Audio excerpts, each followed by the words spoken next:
అంటే సంతోషంగా చెప్తాను, ఈ రోజున తెలంగాణ ప్రభుత్వానికి రాసి ఇచ్చేస్తున్నారు. అలాగే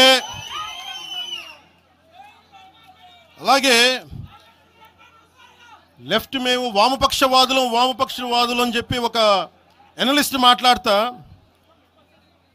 ఇది ఎలా ఉంటుందంటే ప్రపంచ కార్మికులారా ఏకం కండి అని చెప్పే వామపక్ష భావజాలం ఈ రోజున ప్రాంతీయతకు వచ్చింది. ఆ వామపక్ష భావజాలం చెప్పే వ్యక్తి అనలిస్ట్ ప్రకారం ప్రపంచ కార్మికులారా ఏకం కండి చెప్పే వామపక్ష భావజాలం ఈరోజు ఎక్కడికి వచ్చింది? ఆయన చెప్పిన విధానం ప్రకారం ప్రాంతీయతకు వచ్చింది.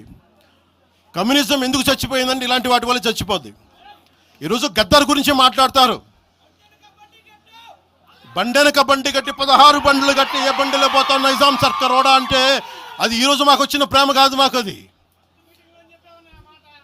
నా చిన్నప్పుడు చెప్పాను ఆ మాట, తర్వాత ఫస్ట్ మీటింగ్లో చెప్పా. గద్దర్ గారు బతికున్నప్పుడు మీరందరూ ఏమయ్యారా? గద్దరన్న బతికున్నప్పుడు మీరందరూ ఎక్కడున్నారు? గద్దరన్న వెన్నులో బుల్లెట్లు దిగితే గద్దరన్న నా దగ్గరికి వచ్చాడు. ఒకటి అడిగాడు ఆఫీస్కి వచ్చి, మన జర్నలిస్ట్ కాలనీలో ఉండే జనసేన ఆఫీస్కి వచ్చి, అరే తమ్మి నాకు బుల్లెట్లు దిగినీరా, నాకు వెనకాల నన్ను స్వేచ్ఛగా రే అని పిలుచుకునేంత చనువు మా ఇద్దరి మధ్య, నాకు బుల్లెట్లు దిగినీరా ఈ వెన్నులో, నడవాలంటే ఇబ్బందిగా ఉందిరా, నాకు కారులో పోవాలంటే ఆటోలో తిరగలేకపోతున్నా, ఒక అండంగా అడుగుతున్నా, హక్కుగా అడుగుతున్నా, బండి కొనివరా అంటే ఆయన ఒక 24 గంటలు 3 రోజుల్లోనో 2 రోజుల్లోనో బండి కొనిచ్చాను నేను ఆయనకి. ఇప్పుడు ఎందుకు చెప్తున్నానంటే ఆ రోజు నేను చెప్పుండొచ్చు, నేను చెప్పట్లా. మీకేం తెలుసు గద్దర్ గారి గురించి? మీకేం తెలుసు? మీరేం మాట్లాడతారు గద్దర్ గారి గురించి? బతికున్నప్పుడు ఆయనకి ఏం చేశారు? మీరందరూ బతికున్నప్పుడు మీరేం చేశారు ఆయనకి? మీరు పర్మిషన్ ఇవి కూడా ఇవ్వాలా? మీరు ఒక్కళ్ళు మాట్లాడలా? ఏదైనా అవసరం వస్తే నా కాడకు వచ్చి ఆయన గద్దరన్న ఏంటి ఏమనుకుంటున్నారు మీరు? నేను పాలిటిక్స్లోకి వచ్చాక తెలుసు అనుకుంటున్నారా గద్దరన్న? మీరందరూ చూసిన ఖుషీ సినిమా చూసిన తర్వాత చిరంజీవి గారు ఫోన్ చేశారు నాకు, అరే గద్దర్ గారు ఫోన్ చేస్తున్నారా నీకోసం, ఒకసారి నేను కలవాలంటాను. ఆయన ఒకటే మాట అన్నారు చూసి, అరే మా పోరలు చూపించిన బాబు నీ సినిమా పాట, దాంట్లో నువ్వు తాకట్లో భారతదేశాన్ని తాకట్లో పెట్టే విజువల్ పెట్టావంట, నువ్వు మాకు అర్థమవుతుందా, మా భావాలు అర్థం చేసుకునేవాడు అని చెప్పి. తరిమేల నాగిరెడ్డి గారి తాకట్లో భారతదేశాన్ని ఆ భావన నువ్వు పెట్టావంటే మాకు అర్థమవుతుందని నేను చెప్పాను. నాకు లెఫ్ట్ వింగో రైట్ వింగో తెలియదు అన్నా, నాది హ్యూమనిజం అవుతున్నా, మీకు తోస్తున్న సంతోషం అన్నా అని చెప్పి.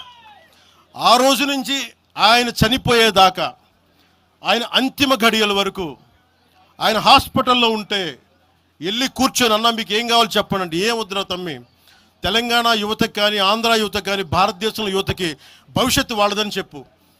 ఆయన నాకు రాసిస్తే, ఆయన నాకు ఒక లెటర్ రాసిస్తే నేను అది కూడా బయట పెట్టలా.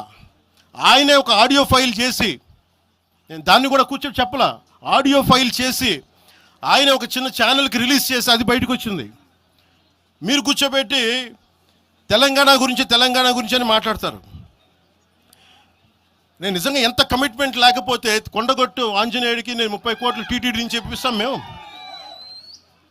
₹1 కోటి ఎందుకు మా కూర్చోబెట్టి తెలంగాణ ప్రభుత్వానికి ఇస్తాం? ఆపదలో ఉన్నప్పుడు, విపత్తుల్లో ఉన్నప్పుడు మీరు మాట్లాడి, మీరు ఈరోజు మాట్లాడుతూ ఉన్నారు, బెదిరిస్తున్నారు. ఒకటే చెప్తా ఉన్నా, ఇక్కడున్న నాయకులందరూ కూడా, మా శంకర్ గౌడ్ గారి దగ్గర నుంచి ఇక్కడున్న నాయకులు పేరున సంపత్ నాయక్ కానీ, సాగర్ గారు కానీ, వీళ్ళందరూ కూడా మీరు బెదిరిస్తూ ఉంటే మేము భయపడి, సారు మీ కాల్ముక్తా సారు, మీ బాంచన్ సారు అని అంత భయాలు ఉన్నాం. మేము వాళ్ళమే కాదు. మీకు మేము ఒకటే చెప్తా ఉన్నా, వైఎస్ రాజశేఖర రెడ్డి గారు